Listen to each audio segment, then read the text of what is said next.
নজর রাখবো পরবর্তী সংবাদে। দেশ জুড়ে প্রকৃতির খামখেয়ালিপনা এবং ব্যতিক্রম নয় আমাদের ত্রিপুরা রাজ্য। বলা চলে যে প্রাক বর্ষা শুরু হয়ে গেছে এবং আন্দামান নিকোবর দ্বীপপুঞ্জের রীতিমতো মৌসুমী বায়ু সক্রিয় রয়েছে এবং একই সঙ্গে কেরলে আগাম বর্ষা প্রবেশ যে কথা বলছে মৌসুম ভবন, এবং যা কিনা 16 বছরে এই প্রথমবার এমন দৃশ্য দেখতে পাচ্ছে গোটা দেশবাসী।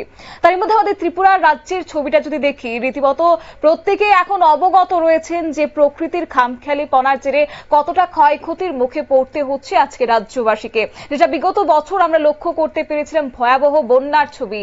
এই বছরও কি সেই প্রকোপে পড়তে হবে রাজ্যবাসীকে, এমনই আশঙ্কায় কিন্তু দিন গুজরান করছে যারা নদীর তীরবর্তী এলাকার লোকজন রয়েছে কিংবা পার্শ্ববর্তী এলাকার লোকজনরা রয়েছে, তাদের ক্ষেত্রে কিন্তু একটা চিন্তা হয়ে দাঁড়াচ্ছে।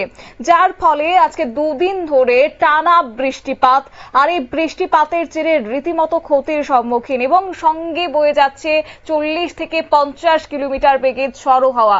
যে ছবি এখন আপনাদেরকে দেখাচ্ছি তা হচ্ছে হাওড়া নদীর জল, যেটা কিনা দুদিন ধরে নিম্নচাপের জেরে একটা বৃষ্টি পরোক্ষভাবে আমাদের রাজ্যের ক্ষেত্রেও পড়ছে, যার ফলে বাড়তে শুরু করেছে হাওড়া নদীর জল।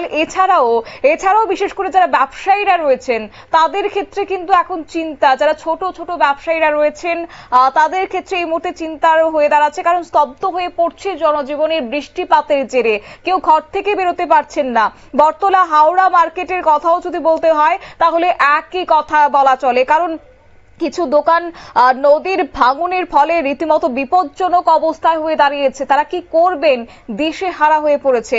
হাওড়া নদীর ছবি আপনাদেরকে দেখাচ্ছি, রীতিমতো টানা দুদিনের বৃষ্টিপাতের জেরে এক প্রকার জলমগ্ন হয়ে পড়েছে এবং বাড়তে শুরু করেছে হাওড়া নদীর জল।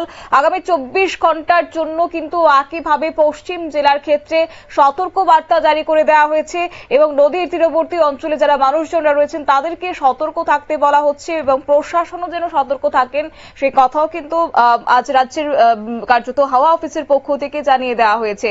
যদিও আরো একটি কথা বলতে হয় যে এই মুহূর্তে বিপজ্জনক অবস্থা হয়ে দাঁড়িয়েছে।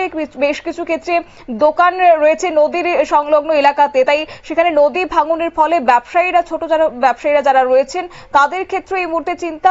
আজ যদি আরো বৃষ্টি হয়, অর্থাৎ বর্তমানে রাজধানী আগরতলা যে ছবি দেখা যাচ্ছে তাতে করে হালকা করে কিন্তু রোদের উকি লক্ষ্য করা গেছে, যদিও সেক্ষেত্রে আশার আলো কেউই দেখতে পাচ্ছেন না, কারণ আবহাওয়া দপ্তরের পক্ষ থেকে একটা সতর্ক বার্তা রয়েছে এবং আজকে যদি রাতের বেলার দিকে যদি বৃষ্টি নামে তাহলে অনেকটাই ভয়ের কারণ হতে পারে। আশঙ্কার কথা কিন্তু এই মুহূর্তে জানা যাচ্ছে। তবে জল এখনো পর্যন্ত স্বস্তির খবর এটাই যে বিপদ সীমার নিচে দিয়েই বয়ে যাচ্ছে।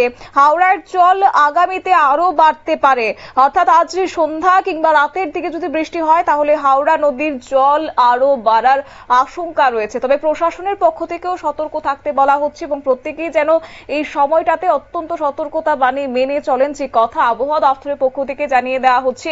নিম্নচাপ ইতিমধ্যেই তার শক্তি হারাতে শুরু করেছে, যেটা ক্রমে বাংলাদেশের দিকে এগিয়ে যাচ্ছে। তবে হ্যাঁ, যে নিম্নচাপের একটা সৃষ্টি হয়েছিল তার পরোক্ষ প্রভাব আমাদের ত্রিপুরা রাজ্যে পড়ছে বলেই কিন্তু আজ আবহাওয়ার এই ছবি ধরা পড়েছে। নিয়ে নিচ্ছি ছোট্ট একটি বিজ্ঞাপন বিরতি, সঙ্গে থাকুন।